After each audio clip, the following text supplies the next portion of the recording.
నమస్కారం, NPV news కి స్వాగతం. హెడ్లైన్ చూద్దాం.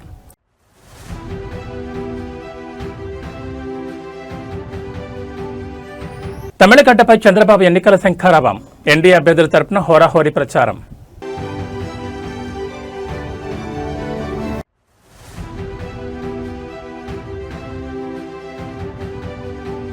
టీజీఎస్ఆర్టీసీ కార్మికుల సమ్మెకు 24 గంటల కౌంట్డౌన్ ప్రారంభం. ఇవాళ ప్రభుత్వం, ఆర్టీసీ, జేఏసీ మధ్య కీలక చర్చలు జరిగే అవకాశం.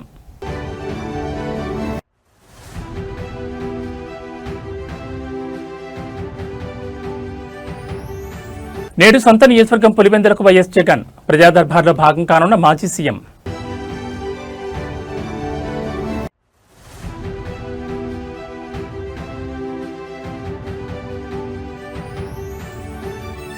సింగపూర్ చేరుకున్న ఏపీ మంత్రుల బృందం. సుపరిపాలనపై 7 రోజుల అధ్యయనం.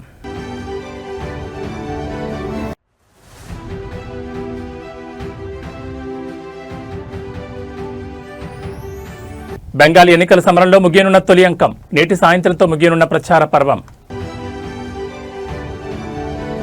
ఇక డీటెయిల్స్ చూస్తే, తమిళనాడు అసెంబ్లీ ఎన్నికల నేపథ్యంలో ఎన్డీఏ అభ్యర్థుల తరపున ఆంధ్రప్రదేశ్ ముఖ్యమంత్రి చంద్రబాబు నాయుడు ప్రచారం నిర్వహించారు.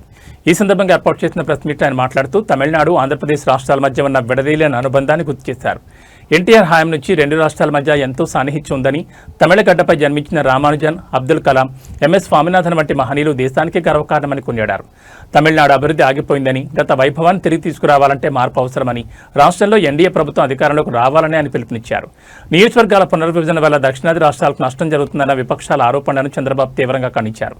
లోక్సభ స్థానాలను 50% పెంచినప్పుడు సీట్లు ఎలా తగ్గుతాయని ఆయన ప్రశ్నించారు. తమిళనాడులో స్థానాలు 39 నుంచి 59కి, ఆంధ్రప్రదేశ్లో 25 నుండి 38కి పెరుగుతాయని, ఈ విషయంలో కాంగ్రెస్, డీఎంకేలు ప్రజలను తప్పుదోవ పట్టిస్తున్నాయని విమర్శించారు. మహిళా రిజర్వేషన్ బిల్లును అడ్డుకున్న వారు మహిళా సాధికార గురించి మాట్లాడడం హాస్యాస్పదమని, డీలిమిటేషన్ విషయంలో సీట్లు తగ్గవడానికి తానే ప్రత్యక్ష ఉదాహరణని ఆయన స్పష్టం చేశారు. Every state 50% enhancement will be there. Tamil Nadu 39, another 20, that means 59. Andhra Pradesh 25, another 13, 38. UP 80, another 40, 120. Pro rata basing on existing seats, 50% enhancement. Among that, 33% women reservations. How South India is losing seats? What is the injustice for South India or smaller states or northeastern states? Now Congress has to tell. DMK has to tell. What is your victory? You betrayed the women. For the last 3 decades, I am a living example for that. I am also a participant. 96 it started. 26 we are here. You deferred. You defeated the bill. Now when you are going to execute it? Why you have done? Now 26 is due for delimitations again. What is your goal? What is your idea? Are you having any clue? You want delimitations is inevitable. Now, better than this, any other formula? Under these circumstances, this is the best formula, they brought it. 50% enhancement to satisfy men also. 33% reservations for women to satisfy women and also women empowerment. No state will get any setback or injustice. South India, no injustice for South India. Or otherwise, if you go present census, South India will lose heavily. Now I am asking DMK as to answer this. They are branding me, I am not supporting South India. I am also Dravidian. You have to keep it in mind. South India, because of economic reforms, we are moving very fast. Now North India also is picking up. India is having a bright future. Whenever economy and population are contradictory forces. If you see South India population is declining, per capita is increasing. selfishness. Now, everybody is thinking double income, no kids, let us enjoy. Ultimately, we are going to serve only for machines. That is the scenario. So, I am asking this question, either Congress or Congress-led friendly parties or opposition parties, they have to answer this. Telangana రాష్ట్ర RTC కార్మికుల సమ్మెకు countdown ప్రారంభమైంది. మరో 24 గంటల్లో సమ్మె సారిన ముగించే అవకాశం ఉండడంతో రాష్ట్రంలో ప్రజా రవాణా పరిస్థితి ఉత్కంఠభరితంగా మారింది. దీంతో ఇవాళ సాయంత్రంలోగా ఆర్టీసీ జేఏసీతో ప్రభుత్వం చర్చలు జరపనున్నట్లు సమాచారం. ఇందుకు సంబంధించి ఇప్పటికే మంత్రి పొన్నం పలుమార్లు ఆర్టీసీ ఉన్నతాధికారులతో సమ్మె అంశంపై సమావేశమయ్యారని తెలుస్తోంది. ప్రభుత్వం తమ వంతుగా కొన్ని డిమాండ్లపై సానుకూలంగా ఉన్నప్పటికీ ప్రభుత్వంలో విలీనం, యూనియన్ల పునరుద్ధరణ వంటి కీలక అంశాలపై మాత్రం ఇంకా స్పష్టత రాలేదని సమాచారం. మరోవైపు అద్దె బస్సుల సంఘం ఈ సమ్మెకు మద్దతు ఇవ్వబోమని ప్రకటించింది. వారి పరిధిలో ఉన్న దాదాపు 3,500 అద్దె బస్సులు యథావిధిగా నడుస్తాయని హైర్ వెహికల్స్ అసోసియేషన్ స్పష్టం చేసింది. దీంతో కొంతవరకు రవాణా సేవలు కొనసాగుతాయని అంచనా వేస్తున్నారు. ఇక ఆర్టీసీ జేఏసీ నేతలు రాష్ట్ర వ్యాప్తంగా అన్ని డిపోలను సమ్మెకు సిద్ధం చేశారు. సమ్మె అనివార్యమైతే ప్రజా రవాణా వ్యవస్థ అస్తవ్యస్తమయ్యే ప్రమాదం ఉందని భావిస్తున్నారు. ఈ పరిస్థితిని దృష్టిలో ఉంచుకుని ప్రభుత్వం ప్రత్యామ్నాయ మార్గాలను అన్వేషిస్తోంది. అద్దె బస్సులతో పాటు స్కూల్ బస్సులను కూడా వినియోగించుకోవాలని ఆర్టీసీ యోచిస్తోంది. ఈ నేపథ్యంలో ఇవాళ హైర్ వెహికల్స్ సంఘంతో మంత్రి పొన్నం భేటీ కానున్నట్లు సమాచారం.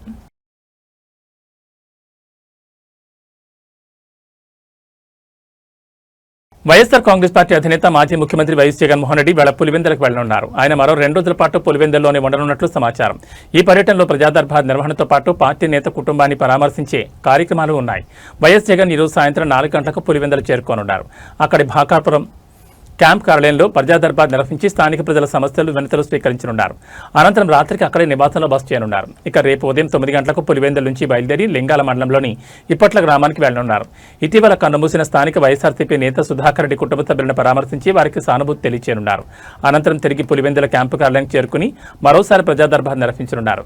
రాత్రికి అక్కడే బస చేయనున్నారు. ఆ తర్వాత ఈ నెల 23వ తేదీ ఉదయం 8 గంటలకు పులివెందుల నుంచి వైఎస్ జగన్ తిరుగు ప్రయాణం కానున్నారు. ఆయన పర్యటన నేపథ్యంలో స్థానికంగా పార్టీ శ్రేణుల్లో ఉత్సాహం నెలకొంది.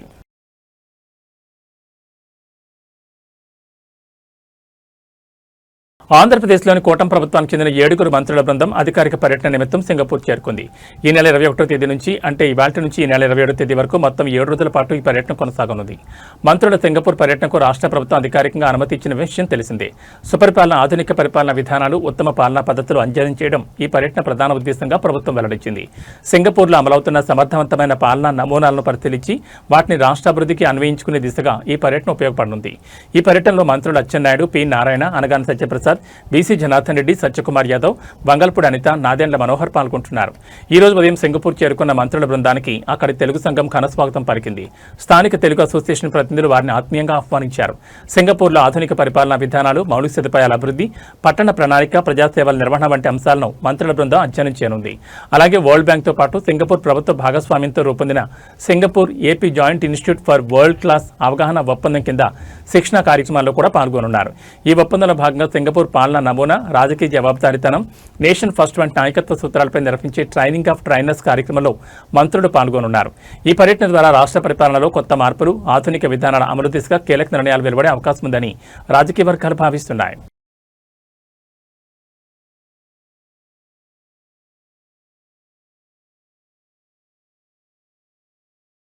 వైఎస్ఆర్ కాంగ్రెస్ పార్టీ సీనియర్ నేత మాజీ మంత్రి అంబటి రాంబాబుకు మళ్లీ షాక్ తగిలింది. మాజీ మంత్రిపై మరో కేసు నమోదైంది. తన ఇంటిపై దాడి చేసిన వారిని వెంటనే అరెస్ట్ చేయాలని డిమాండ్ చేస్తూ అంబటి రాంబాబు కలెక్టరేట్ వద్ద నిరాహార దీక్ష చేపట్టిన విషయం తెలిసిందే.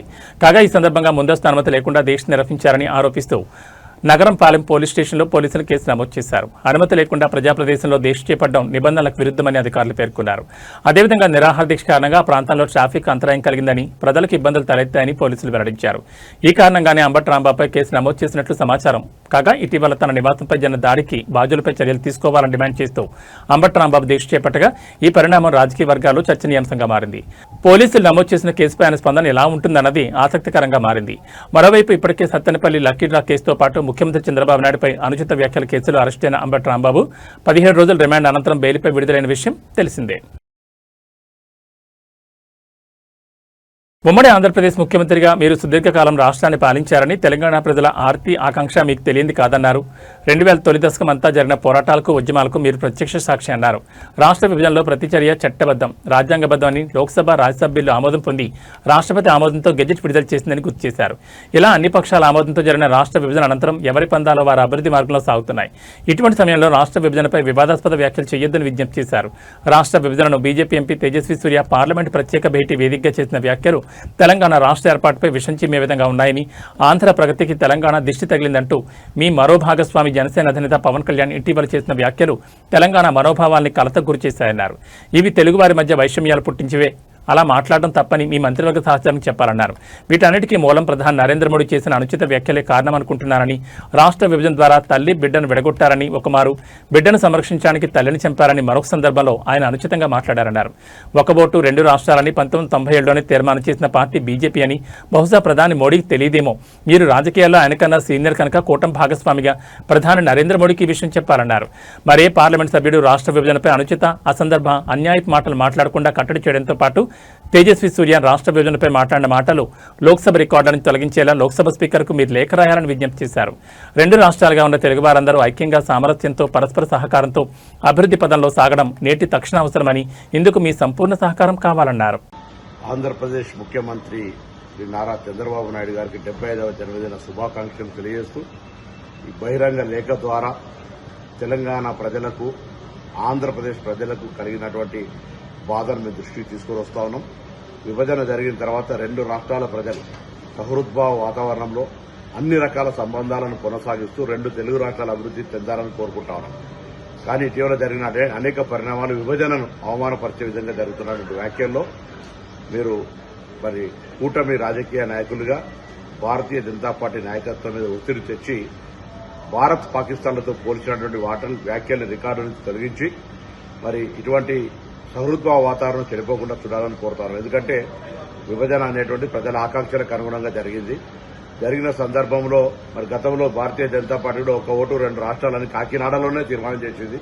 ఇవన్నీ కూడా అనవసరమైన చర్చ. ఇప్పుడు విభజన జరిగి 10 సంవత్సరాలు అయిన తర్వాత కూడా ఇంకా అటువంటి అంశం మీద గెలకడం అనేటువంటిది మనకు మంచిగా. ఇప్పుడు భారతదేశము, పాకిస్తాన్, మరి ఆంధ్రప్రదేశ్, తెలంగాణ ఏ రాష్ట్రం భారతదేశము, ఏ రాష్ట్రం పాకిస్తాన్.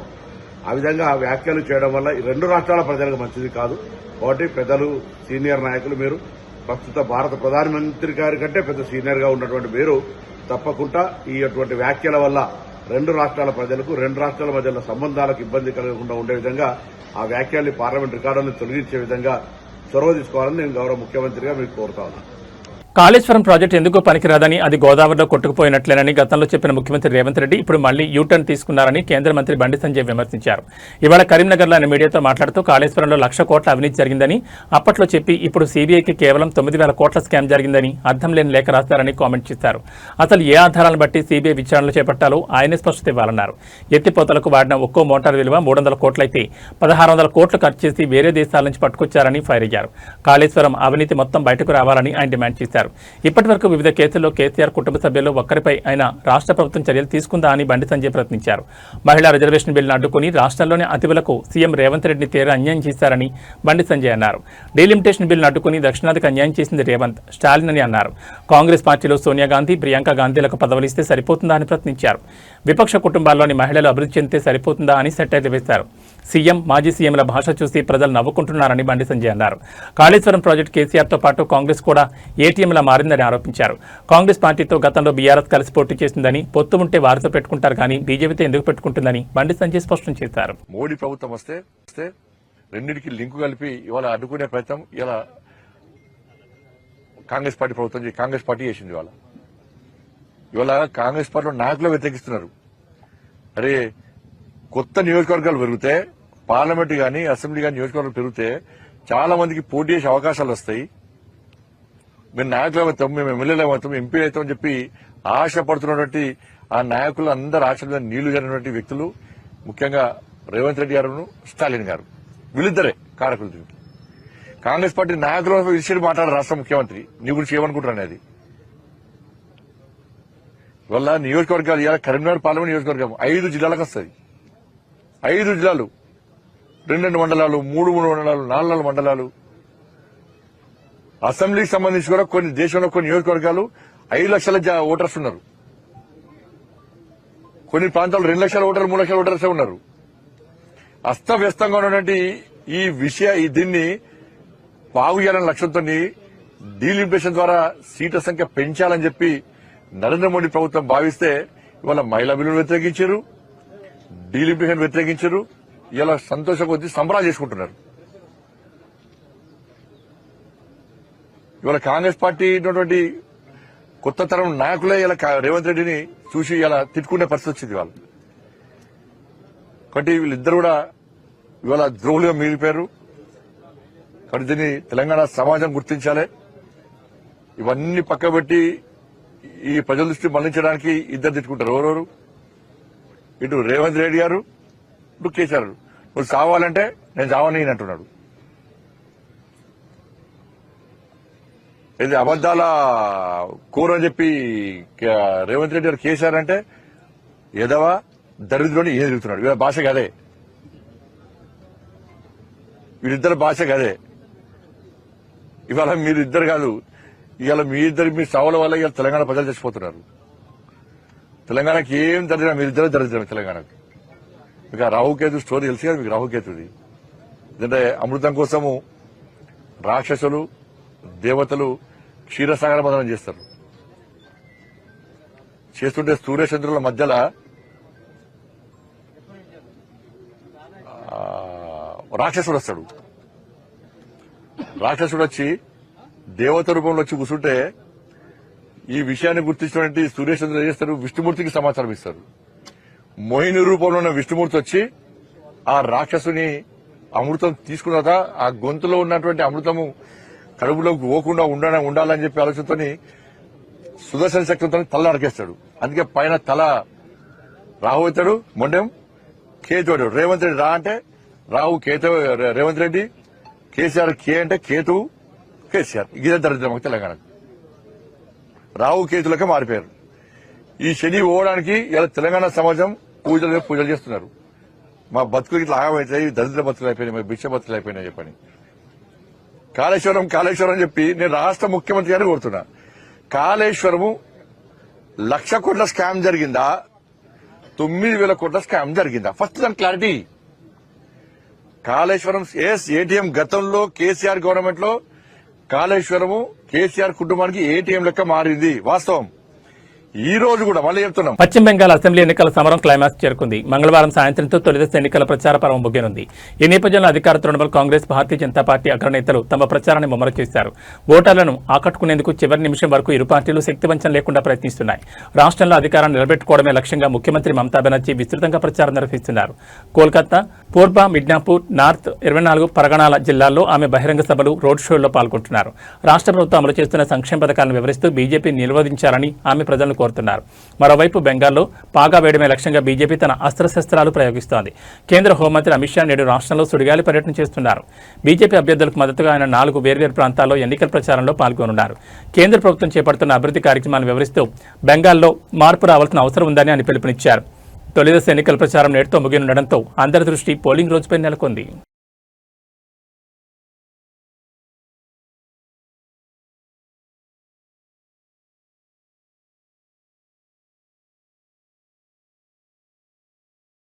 ఆంధ్రప్రదేశ్ రాష్ట్ర కొత్త ఎన్నికల కమిషనర్గా అనిల్ చంద్ర నియమితులయ్యారు. గత నెలాఖరుతో మునుపటి ఎస్సీసీ నీలం సాహ్ని పదవీకాలం ముగియడంతో ఆ స్థానంలో అనిల్ చంద్ర నియమిస్తూ రాష్ట్ర ప్రభుత్వం ఉత్తర్వులు జారీ చేసింది. అనిల్ చంద్ర ప్రస్తుతం రాష్ట్ర విజిలెన్స్ కమిషనర్గా బాధ్యతలు నిర్వహిస్తున్నారు. ఆయనకున్న అపారమైన పరిపాలనా అనుభవాన్ని దృష్టిలో ఉంచుకుని ప్రభుత్వం ఈ కీలక బాధ్యతలను అప్పగించింది. నీలం సాహ్ని పదవీకాలం ముగిసిన వెంటనే ఈ నియామక ప్రక్రియను ప్రభుత్వం పూర్తి చేసింది.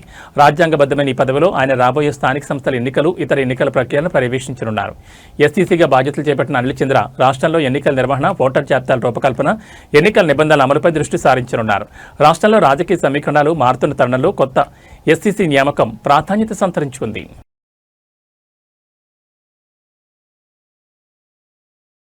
హైదరాబాద్ నగరంలో డిఫెన్స్ క్యాంటీన్ మద్యం అక్రమ విక్రయాల వ్యవహారాన్ని ఎక్సైజ్ ఎన్ఫోర్స్మెంట్ అధికారులు బట్టబయలు చేశారు. ఇతర రాష్ట్రాల నుంచి ఆర్మీ కోటా మద్యాన్ని తీసుకొచ్చి ఇక్కడ అధిక ధరలకు విక్రయిస్తున్న ముఠా గుట్టును రట్టు చేశారు. ఎల్బీ నగర్ పరిధిలోని హస్తినాపురంలో జరిపిన సోదాల్లో భారీగా మద్యం సీసాలను స్వాధీనం చేసుకున్నారు. ఎక్సైజ్ ఎన్ఫోర్స్మెంట్ అధికారులకు అందిన పక్కా సమాచారంతో హస్తినాపురంలోని ఒక ఇంట్లో ఆకస్మిక తనిఖీలు చేపట్టారు. ఈ సోదాల్లో దిగ్భ్రాంతికరమైన విషయాలు వెలుగులోకి వచ్చాయి. బెంగళూరు మరియు హర్యానా రాష్ట్రాల్లోని డిఫెన్స్ క్యాంటీన్ల నుంచి అక్రమంగా తరలించిన సుమారు 361 ప్రీమియం మద్యం బాటిళ్లను అధికారులు గుర్తించారు. వీటి విలువ సుమారు 10 లక్షల వరకు ఉంటుందని అంచనా వేస్తున్నారు. ఈ అక్రమ దందా వెనుక రిటైర్డ్ ఆర్మీ ఉద్యోగి దొడ్ల సురేష్ రెడ్డి ప్రధాన సూత్రధారిగా ఉన్నట్లు అధికారులు గుర్తించారు. ఆర్మీ కోటాలో తక్కువ ధరకే లభించే మద్యాన్ని ఇతర రాష్ట్రాల నుంచి తీసుకొచ్చి హైదరాబాద్లో అక్రమంగా విక్రయిస్తున్నట్టు విచారణలో తేలింది. ఎక్సైజ్ దాడుల సమయంలో నిందితుడు సురేష్ రెడ్డి పరారులో ఉన్నట్లు అధికారులు తెలిపారు. అతనిపై కేసు నమోదు చేసి పట్టుకోవడానికి ప్రత్యేక బృందాలను రంగంలోకి దించారు. తక్కువ ధరకు వస్తుందని, ఇతర రాష్ట్రాల నుంచి వచ్చే అక్రమ మద్యాన్ని కొనడం నేరమని, అటువంటి వారిపై కఠిన చర్యలు తీసుకుంటామని ఎక్సైజ్ అధికారులు ఈ సందర్భంగా హెచ్చరించారు.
ఈ బులెటిన్ విశేషాలు. నమస్కారం.